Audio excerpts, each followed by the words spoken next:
It's a great movie. Like, I mean, it is like it's a good movie to have be an early horror movie. It is really gross. 1980s now. Hey, welcome back to another episode of 1980s Now, a weekly examination of the importance of 1980s pop culture and its continued influence today.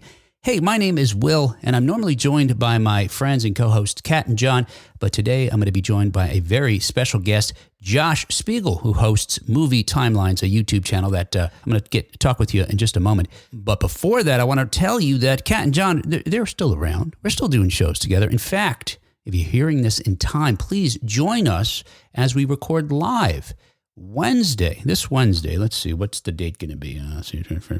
26th, February 26th at 7 p.m. Eastern.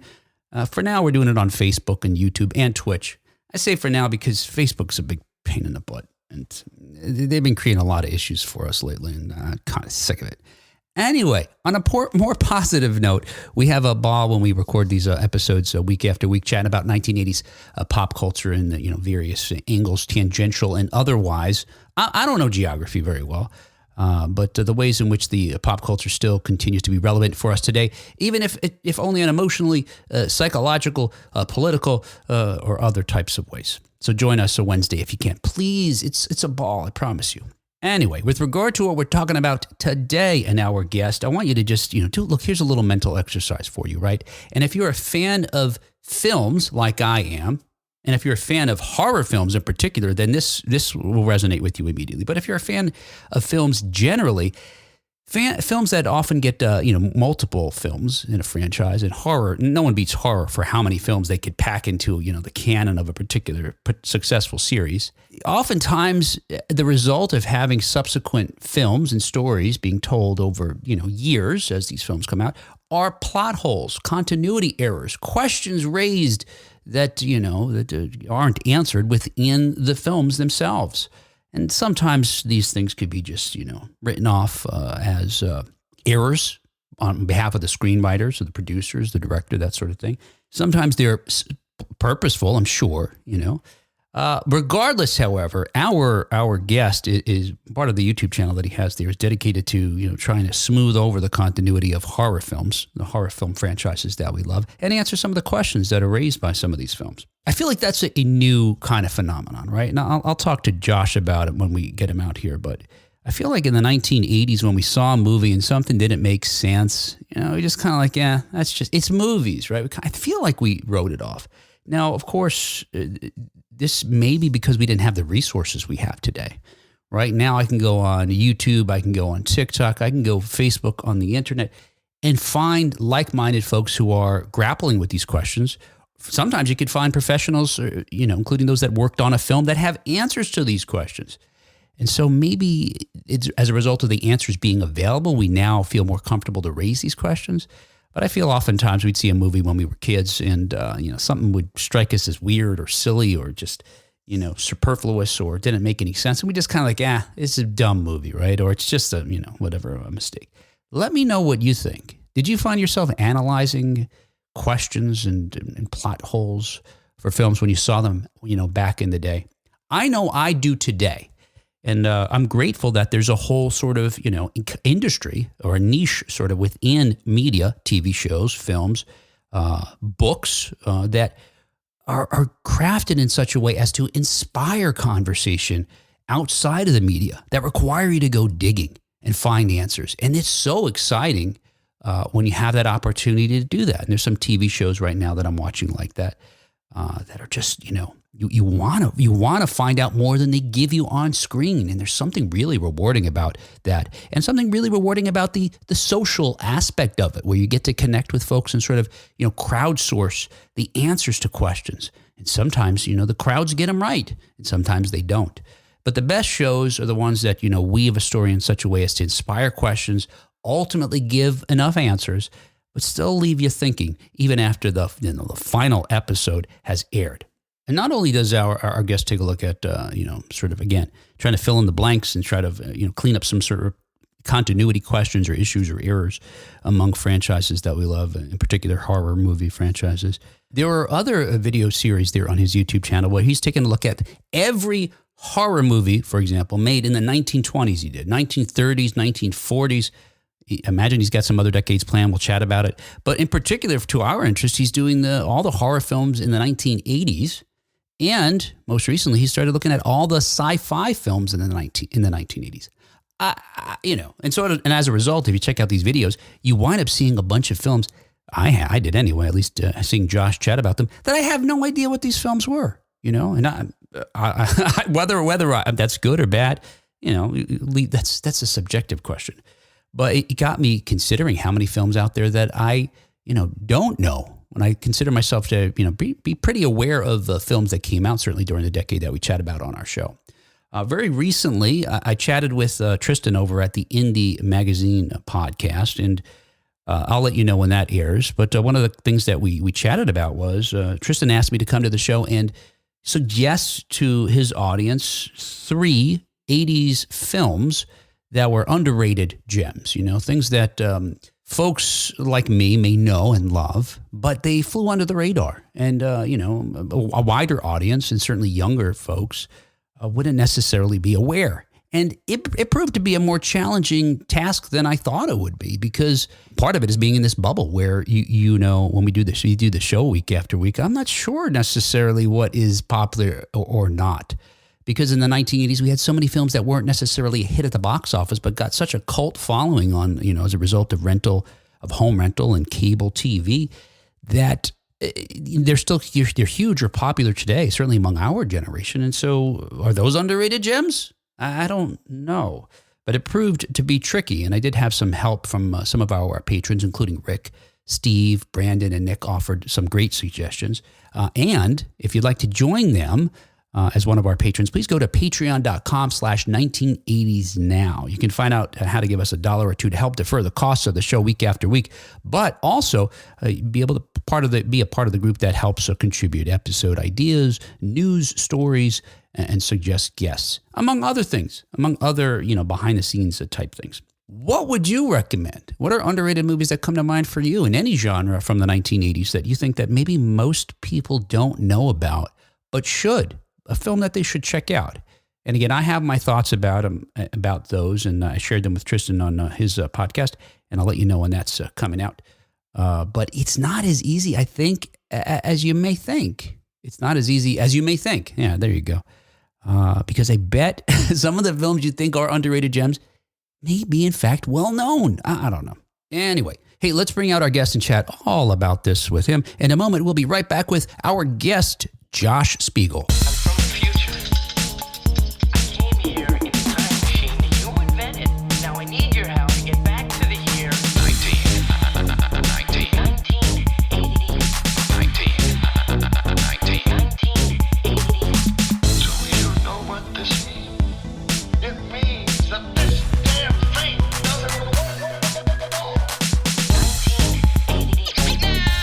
Our guest today is the host of Movie Timelines, a popular YouTube channel that has set out to bring clarity to the often muddled continuity of various horror movies. Additionally, our guest is documenting all of the horror films of various decades, including the 20s, 30s, and most importantly, the 1980s. Most recently, our guest has also begun chronicling every science fiction film released during our favorite decade. Visit Movie Timelines on YouTube to learn more. There's a link in the show notes below. Please welcome to the show, Josh Spiegel. Hey, Josh. Yeah, hey, thanks for having me on. This is a lot of fun. For folks who don't know, and it seems like there's fewer and fewer who don't know what the work that you do over on Movie Timelines. But it seems quickly approaching a decade now, you've been documenting films one way or another, and you've got a couple of projects related to the 1980s that I want to touch base with you on in just a moment. But how did you even start doing this crazy endeavor? Well, it started with it started really with just watching the Friday the 13th movies. I had been doing this sort of web series with my wife about food, and it was just tough because her schedule was all over the place, and it was kind of hard to pin her down to a set schedule. and I kind of wanted to do something on my own and have it be regular and have it be sort of my outlet for editing and writing. And just one day I was watching the Friday the 13th movies and I said, I'm going to marathon them all. And I did. And I watched the first one. And then the second one, they're like, 5 years ago. And I was like, oh, this is 5 years later. And then the third movie was just like the next day. And then it got on and there was suddenly this 10-year jump. And it just popped into my head of how many years have passed in this series at this point. So I decided that I wanted to try to figure it out because the timeline just didn't really make any sense. It seemed really wacky. So I just decided to chronicle it, and then it just turned into a thing that I started to do. And at first it was just for me and it was just for fun, but then it just started getting people following it and started getting a nice little base of people watching the videos. And then when the pandemic hit, it just kind of blew up. And that's when I decided to try to kind of diversify and do different series and some different things. Yeah, and so most people would see these films, who have seen these films, say, it's just horror movies. They're just movies. They screw up the continuity, all these things all the time. But you had an itch to sort of figure it out, piece it together, and you do this with so many of your other sort of, pieces now too. Even when you do unanswered questions, you try to rationalize, it seems, what can't be, I don't know, what's not necessarily on the screen or on the page. What drives that itch? You know what? I get asked this a lot, like, although oftentimes it's more blunt because people in the comments will always make comments of, it's just a movie. You're not supposed to think about it that hard. It's just don't think about it that hard. It's just a movie. Like the reason why. And honestly, the itch is just that, honestly, that it's just kind of fun. Like, I mean, when you really enjoy a movie right. and you have a good time watching it, you like thinking about it and you like talking about it with other people. Like, everyone knows what it's like to talk about one of your favorite things with somebody and to like talk about the things that you really dug about it, the things that you didn't like about it, like the things, all of that stuff is fun to talk about. And I find it interesting to try to think about these things and to try to fill in those gaps of where, these things could happen. Clearly the filmmakers didn't think about these things. I mean, sometimes they did, but oftentimes it was, just a continuity error or just something that they didn't think about because they were just making the next project. And that's the one that they were concerned about. So it's just kind of fun for us as fans to think of like, hey, well, what if, like, what could the possibilities be? And as a writer, it's also kind of fun to think about those things and to put myself in the position of, like, if I had to write a new chapter of this, how would I reconcile this or what would I do? And that's all fun. It seems to me like this is a more recent phenomenon. Now, obviously, these films, a lot of the films that you look at are, they're not contemporary films for the most part. You even have, some of these series that you do, 1920s film, 1940s films. Mm-hmm. It seems to me like it's a recent phenomenon of wanting to find answers. For me, the most, I guess the earliest I could think of this is Lost, like a show like that kicked off all this sort of, I don't know, maybe meta questioning or something, offline questioning of the projects. Now, so many shows are like that. I feel like in the 1980s when these films came out, we were kind of just more dismissing them as, it's just a movie. I wonder if it's how we've just changed how we think about things, or the advent of social media allows us to interconnect in a way that we can, group think these things. I think that it's really, I personally think that it's about being able to connect with fans of this through online and through social media, because back in the day, like pre-internet, I was talking about this stuff with other fans at, like, there really weren't horror conventions back in the day, but whenever you met up with other people that had those interests, we were talking about this kind of stuff. And honestly, one of the things, it's kind of funny because one of the things that I like to compare unanswered questions to goes back to like the 1970s with Marvel Comics, because I like to think of the unanswered questions as sort of the no prize. Marvel Comics used to have something called the no prize, where if they made a mistake or something like that, if there was something that they didn't explain, and you as a reader wrote into the letters page and you had an explanation, you would win a no prize, which, you didn't, there was no prize. It was right. Just that in the letters page, they said that you got a no prize for coming up with a solution to a problem that the writers didn't really think about. And so, that stems all the way back to the early days of Marvel Comics. So people have been discussing this kind of stuff. But yeah, it clearly is much more prevalent today because we as fans have a much bigger outlets and resources. And I do think that this kind of fandom has exploded lately because of being able to reach out on the internet and find people with similar passions. It's interesting. I don't know if this is your experience as well, but like I'm watching the show Severance, right? I love Severance.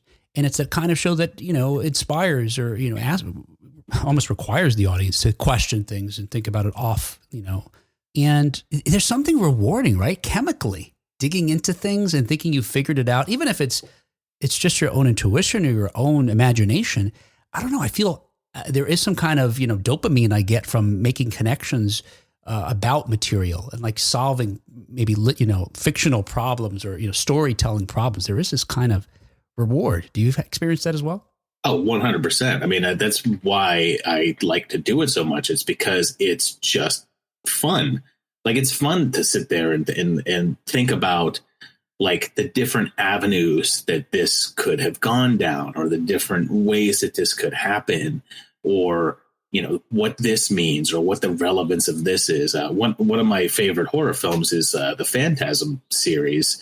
And those movies are just, question after question after question and mystery after mystery. So it's just, interesting to sit there and think about or talk about like, what is that? What is that supposed to mean? Yeah. Yeah. So Friday the 13th kicked this off for you. For many folks, my generation, certain Gen Xers, Friday the 13th is the first horror movie. That was sort of a gateway for them. And they saw it when they were way too young. What was your first horror movie? I don't totally remember. I have this weird blockage where I don't remember a lot of my youth era. But my mom tells me that the first movie that really stuck with me in terms of like being scary, I guess when I was very young, my mom worked at a college and they had a screening of Alien. And this was not like when it came out, but not too long after it came out. And she took me as a youngin' to go see it. And she said that I basically hid my face from the breakfast scene until the ending of the movie and would not watch another thing. So that apparently was my first horror film, at least as she can recall me seeing. Yeah, that's funny. Yeah, and it's certainly a film like that, and so many like it, and that sort of monster in the house type of things where you don't know when the creature's going to pop out. So as a little kid, you just got to be prepared. My first was Dawn of the Dead that I remember. My parents, because again, I grew up, in the 80s and 70s. So my parents are of the generation that were like, there's no rules, just do whatever you want, kids. Yeah. And they were watching it and said, "Oh, what are you watching, Mom and Dad?" Oh, I don't know how old I was, 10 or 11, 12. Oh, just a movie. You can come and watch it. And this first image is, zombies pulling the intestines out of someone shopping at the mall. Yeah. I backed right out of there. And then I never trusted them again. Every movie, we can come watch this one. Is this also rated R and horror? Yeah. It's a great movie. Like, it is like, it's a good movie to be an early horror movie. It is really gross. But it's actually one of the better stories out there too, like character wise. Yeah. And, I see folks, some folks, look, I'm sure you experience, like you mentioned, folks in your comments, you get all kinds of folks commenting, but some new horror movies that come out that people say they're trying to make a statement. Stop trying to make a statement with a horror movie. But it seems like horror movies have had some kind of angle for as long as there's been horror movies, including Dawn of the Dead. This is one of the things that drives me insane because I've watched I've now officially watched every single horror movie released in the 1920s. I've watched every single horror movie released in the 1930s. I've watched every single horror movie released in the 1940s. I'm starting to watch all the movies of the 1950s. I'm going through the process of watching all the horror movies of the 1980s. Plus, I've just watched so many horror movies. To say that horror is not political and has not always been political and has not always had messages is to just not have watched horror. Like, it's always had a message. It's always made a statement. It's always been about what's going on in the world. You may not have always agreed with the message. And I always say this to people repeatedly. It's not that horror movies are political now and weren't then. It's that you were younger then and you didn't absorb the message and you just took the story at its base because you didn't get the metaphor or the deeper meaning. Now that you're older, and also because there's certain aspects on the internet that are screaming about these messages, that's all you notice because you're older now. You're more aware of what's going on in the world. So you're more aware of these statements that the movies are making. And also these people are yelling at you that this is the entire thing that this movie's about. So that's all you're paying attention to. But if you had that, if you took a child and put them in front of the movie, they would experience these movies that you're calling as like blatant, like political messaging or whatever like that. They would see that movie the same way that you did when you were 8 years old watching the same movies. You're right. The statements about consumerism that Romero made about in Dawn of the Dead went over my head as soon as I saw the intestines getting pulled out of somebody. Yeah. So you mentioned, look, you watched a lot of. First of all, I don't know how you find the time, I guess, but taking a step back, how do you even research? So as you mentioned, you watched all these, like you said, all of the horror movies in the 20s, 30s, 40s. What document allows you to be able to discover, that sort of, all the films that from a particular era? How are you doing that? I mainly use two sites. I mainly use Letterboxd and I use IMDb.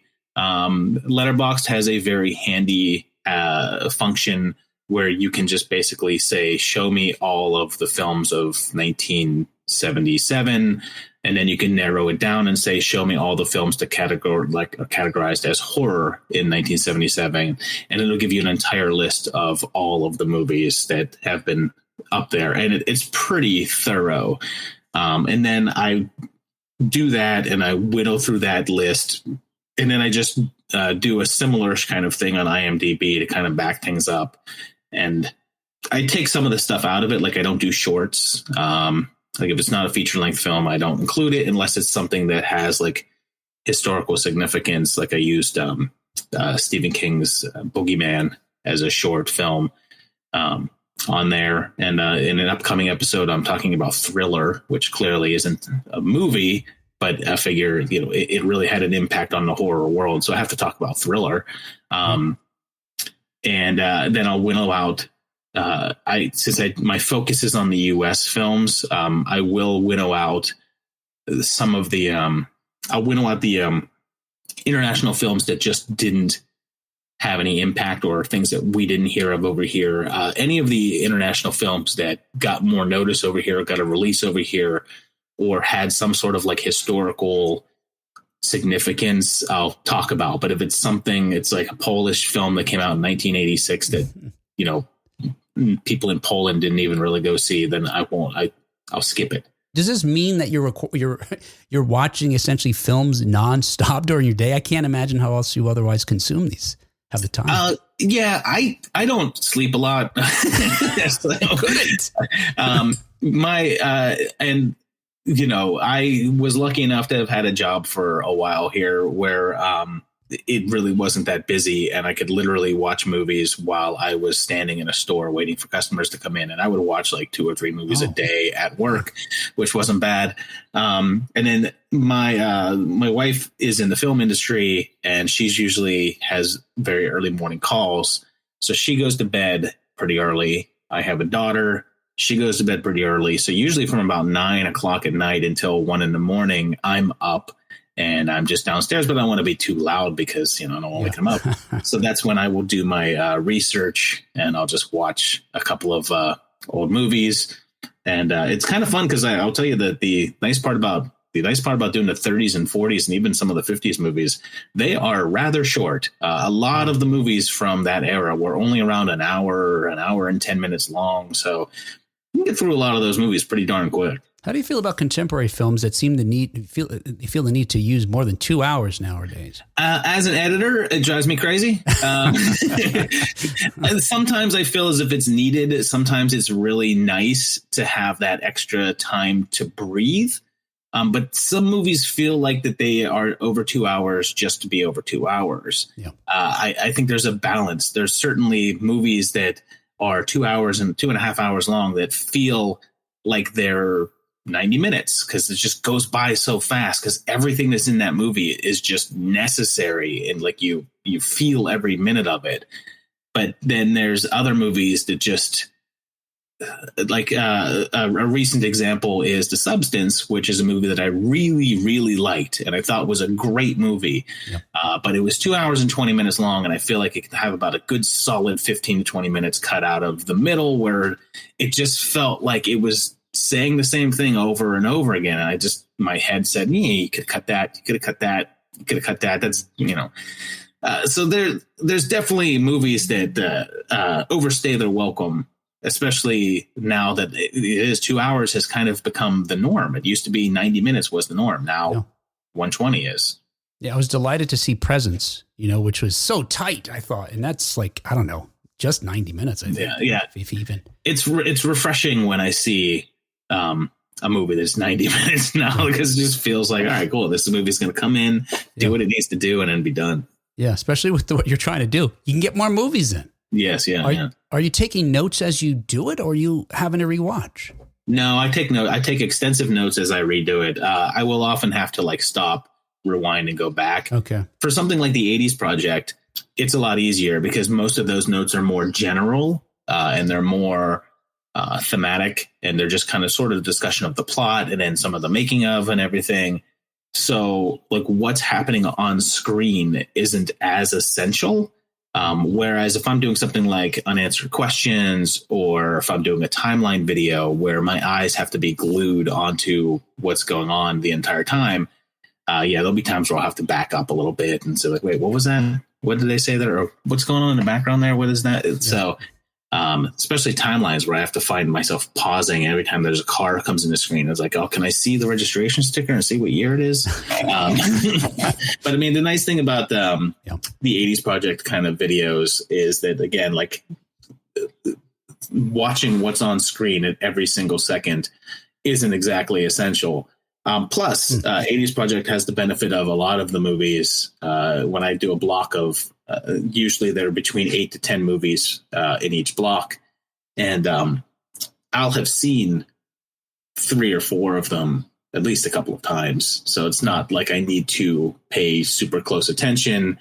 There's times where, for example, in an upcoming video that's coming up, about 2 months, I'm doing Friday the 13th Part 4. I don't need to watch that. Like I've said, how many times I've seen Friday the 13th Part 4. So I'll just take notes. So with regard to the 80s Project, so you mentioned you've watched all the horror films of the 20s, 30s, 40s. You're about to embark on the 50s, but meanwhile, you've leapt forward 3 decades to the 1980s. Why look, I love the 80s, but why the films of the 80s? Well, that's the 80s Project is where it started. That was the first thing. Every other project video that I've done spun out of how successful that the 80s Project has been. And the 80s Project spun out of watching that is a documentary. And now I don't know what it's called. Now I don't remember what it's called. Search of Darkness. Yes, there you go. Where it was kind of like, oh, we're going to highlight some of these movies from the 80s. And it just kind of stuck out. That I was just like, yeah, I've heard of all these. Like I've seen all these. Like you're not really showing me things that I wasn't aware of. And I started thinking about okay, well, what are some of the more lost, obscure gems? And then as I was watching it, I said, well, it'd be kind of just fun to see all of these 80s movies. What are all of them? What are the ones that didn't get much fanfare?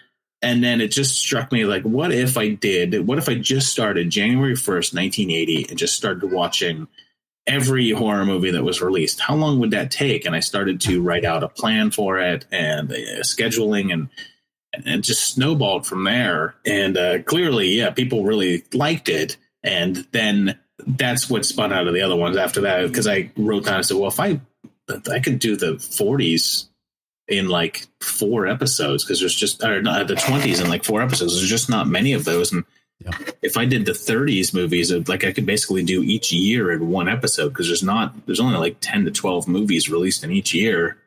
And then it just became like, let me do these other series, spun out of the 80s project where it all began. So you mentioned just a few moments ago how there's certain criteria you have. Like you're not including, I think you said, a Polish film that no one really heard of in the United States unless it had some historical significance.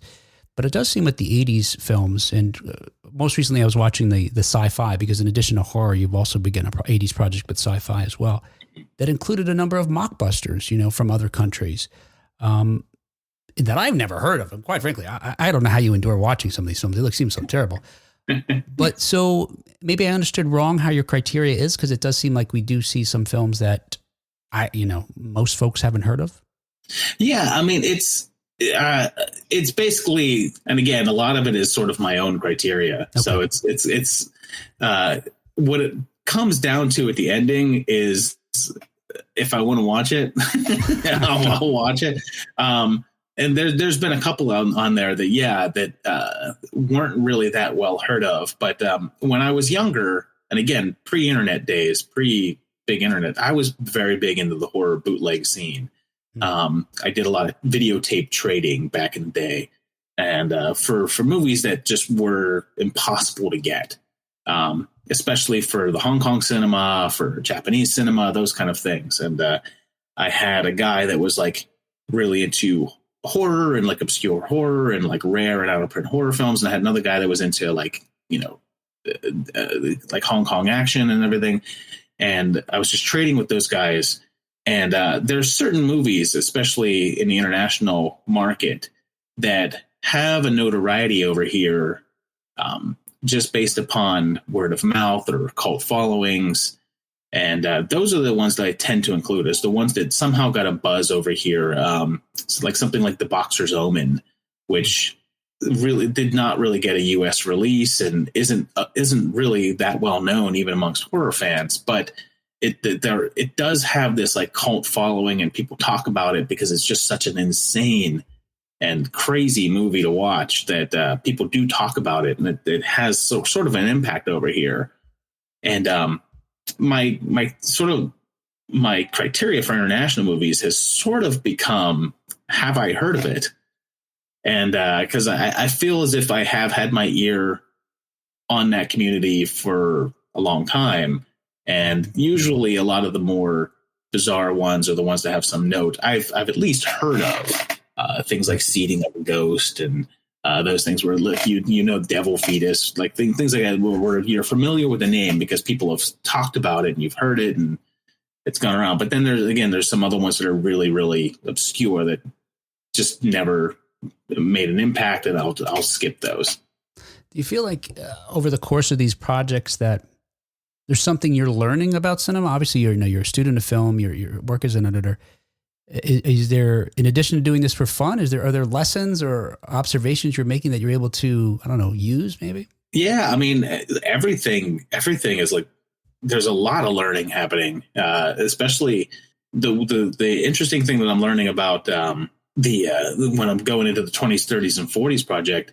It's learning a whole lot about how history impacted the film world and seeing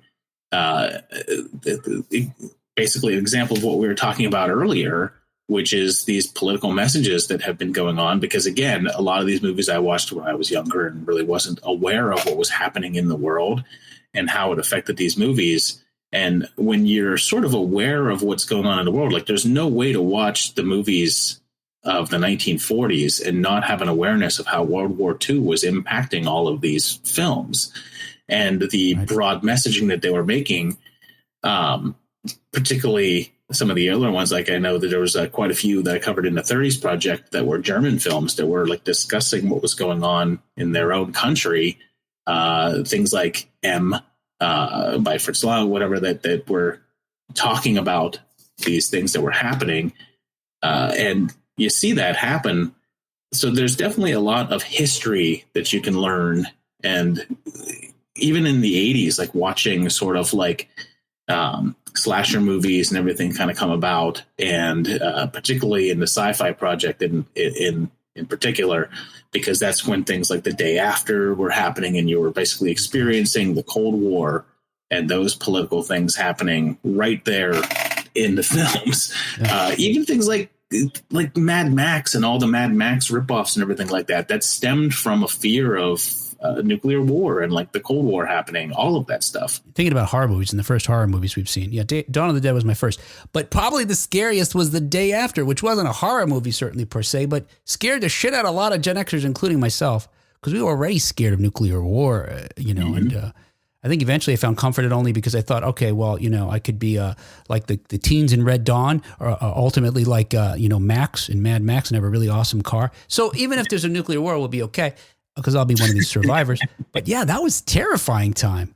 I hadn't even thought about that as a horror movie in a sense, or a scary movie certainly, but it is. Oh yeah, 100%. I mean, it is really terrifying. And I in one of the upcoming episodes, it might be the next episode that's released of the Sci-Fi Project, I cover not only The Day After in the Sci-Fi Project, but I also cover a movie called Testament, which was released at the same time. It was released just about a month before, and it is an even darker view of nuclear war than The Day After, and it makes The Day After look like a Roland Emmerich movie. It's like it's so dark and so depressing and so realistic and hot. Like I watched this, like after I finished watching, I was just like, oh my god, like I'm just depressed now. I don't know what to do with the rest of my day. Yeah, I would think that watching as many horror films you do, or films like that, may leave you with a vibe that's, in your real life if you've seen back to back a number of films like that. Oh yeah, horror movies, I don't really feel like they're not the ones that impact me. I mean, although I will say that the movies that do impact me are the ones that do feel kind of realish. Those are the ones that sort of like hit me. But honestly, there's not a whole lot that really does affect me more now, because I will tell you that there's nothing that I could watch on a screen on a cinematic fashion that is more frightening than the news.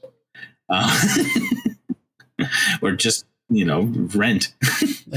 Yes. You remind me, this is tangential, I suppose.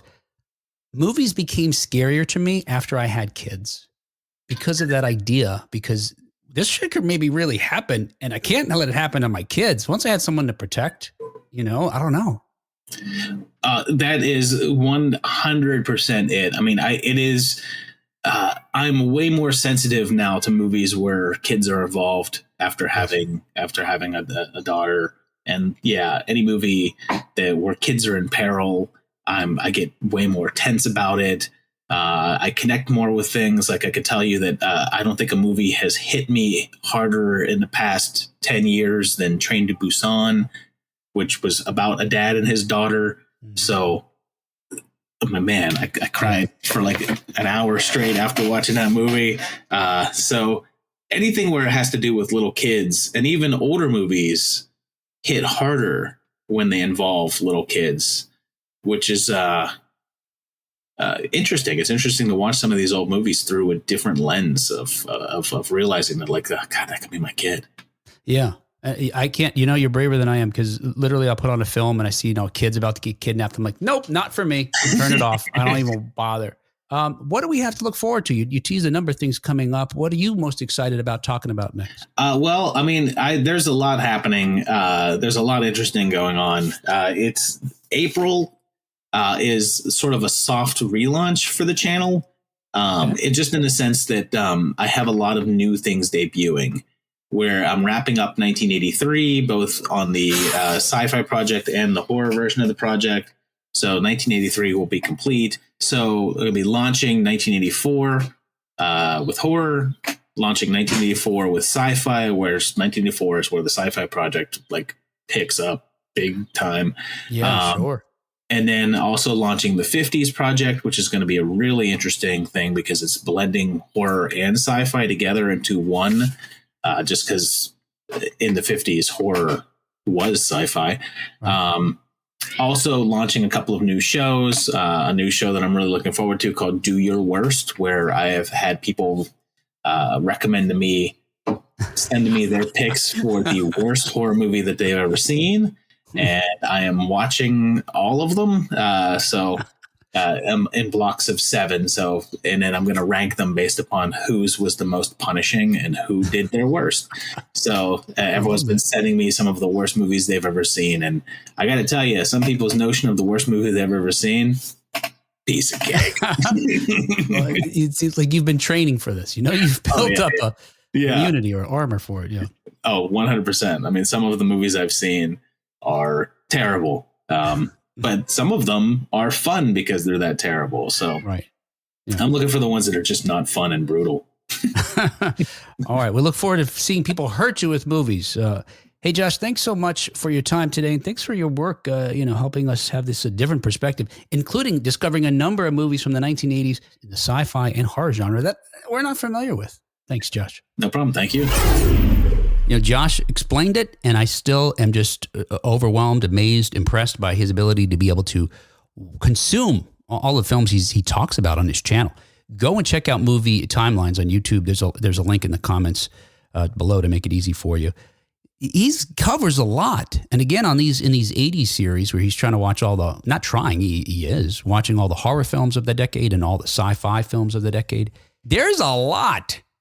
So kudos to him to sitting through them and for putting together these packages that allow us to learn about these films in short order. We don't have to spend the amount of time. But I'll tell you right now, watching those videos of Josh's, I have found 1 or 2 films that I will now go and watch because I'm intrigued by their premises. And Josh, vouches for some of them. He doesn't say they're all good, but some of them, he suggests they may be worth a watch. So check those out. Hey, remember, let me know, what's an underrated gem that you would recommend from the 1980s? And are there any questions you have, from one film to another in a particular movie franchise? Let us know. We'll see if we can't sort it out on our show. And if not, I'll shoot an email to Josh and see if he can't help. But feel free to write to me, will@1980snow.com. And if you can, please go and support us by taking a visit to patreon.com/1980snow to find out how you can just give us $1 or $2 and defer the cost of producing a show about the 1980s week after week. We greatly appreciate any way you can help. All right. Hey, as I mentioned, we're going to be back. So if you can, please come join us live Wednesday, February 26th at 7 p.m. Eastern. Go to Facebook for now. That's the easiest way to find out how to find us. We'll be on YouTube too at that time. Okay. In the meanwhile, on behalf of Kat and John and myself, we will talk to you again next time on 1980s Now.